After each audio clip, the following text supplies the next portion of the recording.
കൊല്ലത്ത് സുനാമി ഫ്ളാറ്റുകൾ കേന്ദ്രീകരിച്ച് ലഹരി വിൽപ്പന നടത്തിവന്ന 3 പേർ അറസ്റ്റിലായി. ഇവരിൽ നിന്ന് ലഹരി മരുന്ന്, ഗുളികകളും കഞ്ചാവും എക്സൈസ് സംഘം പിടികൂടി.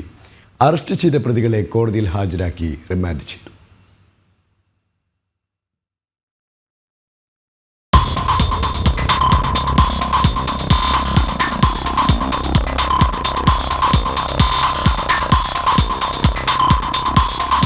വലിയവിള സുനാമി ഫ്ളാറ്റിൽ കുട്ടപ്പായി എന്ന് വിളിക്കുന്ന ജോർജ്, വാളത്തുങ്കൽ കോട്ടയിൽ വീട്ടിൽ വിഷ്ണു, വടക്കേവിള സ്വദേശി അനീഷ് കുമാർ എന്നിവരാണ് അറസ്റ്റിലായത്.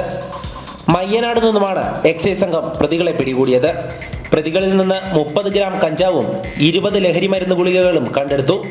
രഹസ്യ വിവരത്തെ തുടർന്ന് പ്രതികളെ നേരത്തെ തന്നെ എക്സൈസ് സംഘം നിരീക്ഷിച്ചിരുന്നു. മയ്യനാട് വലിയവിള സുനാമി ഫ്ളാറ്റുകൾ കേന്ദ്രീകരിച്ചായിരുന്നു ഇവരുടെ ലഹരി കച്ചവടം. സർക്കാർ മാറ്റിപ്പാർപ്പിച്ച നിരവധി കുടുംബങ്ങളാണ് വർഷങ്ങളായി സുനാമി ഫ്ളാറ്റുകളിൽ കഴിയുന്നത്.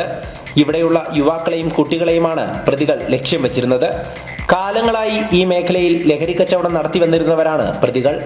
Chathannoor excise range inspector S സിയാദിന്റെ നേതൃത്വത്തിലായിരുന്നു പ്രതികളെ അറസ്റ്റ് ചെയ്തത്. വൈദ്യപരിശോധനകൾ പൂർത്തിയാക്കി കോടതിയിൽ ഹാജരാക്കിയ പ്രതികളെ റിമാൻഡ് ചെയ്തു. ജനം, കൊല്ലം.